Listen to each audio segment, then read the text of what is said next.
You open your eyes. The date on your phone says January 3rd, but the year is wrong. It says 2010. Your banking app will not load. Half the apps on your home screen do not exist yet. You just traveled back 16 years, and somewhere in your memory, one fact is sitting there, quiet and enormous. You know that a currency called Bitcoin exists right now, trading for a fraction of a cent, and that it will one day be worth tens of thousands of dollars. Nobody else in this moment knows that. Not the people walking past you, not the person who made your coffee this morning. You are the only person on the planet who has already lived through what happens next. What would you actually do in the next 60 seconds? Let's slow down and get specific, because vague fantasies fall apart the second you try to act on them. In January 2010, Bitcoin is barely a year old. A programmer or group of programmers using the name Satoshi Nakamoto released it in a white paper the year before, describing a currency with no bank, no government, and no central authority controlling it. Instead, thousands of computers around the world keep a shared record of every transaction, called a blockchain. Think of it like a group notebook that everyone can see, but no single person can secretly edit. Right now, almost nobody thinks this notebook is worth anything. There is no app for this. There is a scrappy online forum called Bitcoin Talk, populated by a few hundred programmers, cryptographers, and hobbyists, trading theories about cryptography as much as currency. If you want to buy Bitcoin, you cannot open an app and tap a button. You have to find another human being on that forum willing to sell you some, usually for a price they are inventing on the spot, because there is no market yet to set one. That first danger arrives immediately, and it is not the danger you would expect. It is not losing money, it is losing access. In May 2010, a forum member named New Liberty Standard establishes one of the first informal exchange rates for Bitcoin, pricing it at a tiny fraction of a cent, based loosely on the electricity cost of mining it. Around the same time, a programmer named Laszlo Hanyecz posts an offer on the forum. He will pay 10,000 Bitcoins for 2 pizzas. Someone takes him up on it. 2 pizzas, delivered, for what would later be worth hundreds of millions of dollars. This moment gets remembered later as either the funniest joke in financial history or the most expensive pizza order ever placed. At the time, it was neither. It was just 2 guys testing whether this internet money could actually buy something real in the physical world. Here is what almost nobody explains about that era. Even if you know the price will rise, you can still lose everything through a much more boring failure. Bitcoin is stored using something called a private key, a long string of letters and numbers that proves ownership. There is no customer service line. There is no forgot password button. If you lose that key, or the hard drive it's saved on, the coins are gone. Permanently. Not stolen, not frozen. Just unreachable forever, like a locked safe with no combination and no locksmith on earth who can open it. So the counterintuitive strategy in this scenario is not buy Bitcoin. Buying is the easy part. The strategy is treating the private key with more paranoid care than you'd give a house deed. Write it down on paper, not just a computer file. Make more than one copy. Store those copies in different physical locations. Never rely on a single hard drive, a single laptop, a single web login. People in 2010 who did all of this correctly are decades later the ones whose story actually has a happy ending. People who didn't are a much larger group than you'd think, and their story usually just quietly stops. Now, the second danger, and this one is about trust rather than storage. As Bitcoin grows over the following years, exchanges appear to make buying and trading easier. The largest one for a long stretch is called Mt. Gox, based in Tokyo.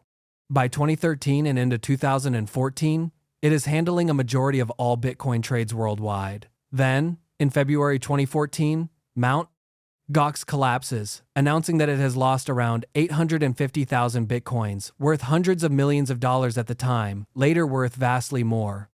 The cause was a mix of technical vulnerabilities and mismanagement that let coins be siphoned out over a long period without anyone catching it in time.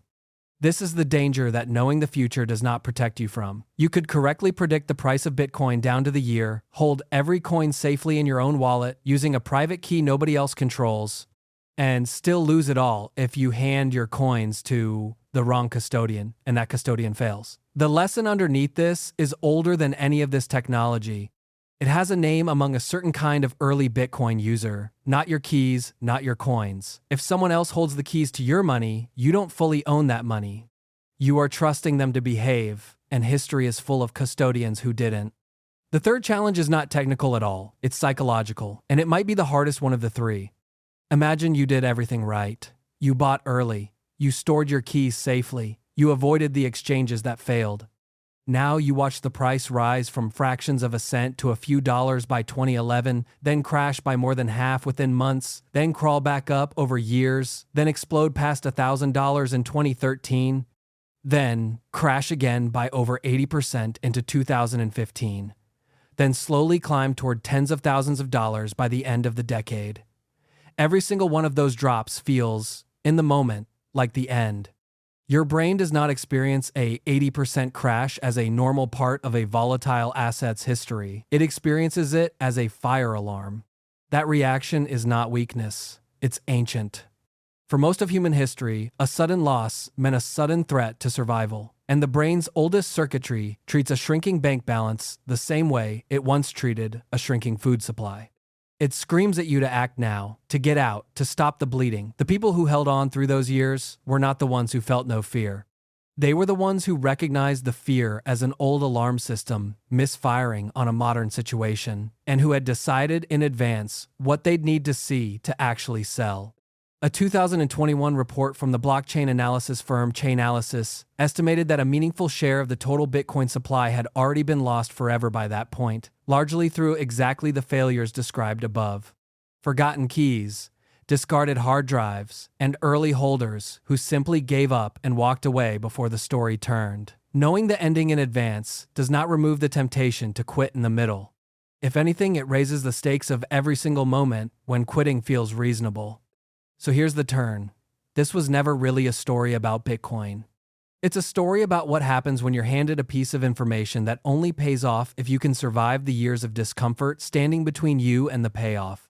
The information alone was never the hard part. Thousands of people read the same Bitcoin Talk forum posts in 2010. Almost none of them are the ones telling this story today. The hard part was storage, trust, and patience, in that order, sustained over years, through multiple moments that each felt like proof they'd made a mistake. That pattern doesn't live only in 2010. It's sitting quietly in your life right now, in whatever decision you're most tempted to abandon the moment it gets uncomfortable. A skill you stopped practicing after a bad week, an investment you pulled money out of after a bad quarter, a relationship or a project you walked away from right before it would have turned. You don't need a time machine to know that discomfort is not the same thing as failure. You just need to remember what it felt like to watch someone else's 80% crash from the outside, calm, clear, and certain it wasn't the end. You open your eyes, the date on your phone is correct, the year is right, but somewhere out there, right now, there's a forum, or a market, or a decision that looks exactly as unremarkable as Bitcoin did in January 2010. You won't recognize it by how it looks. You'll only recognize it by whether you're still standing there when it turns.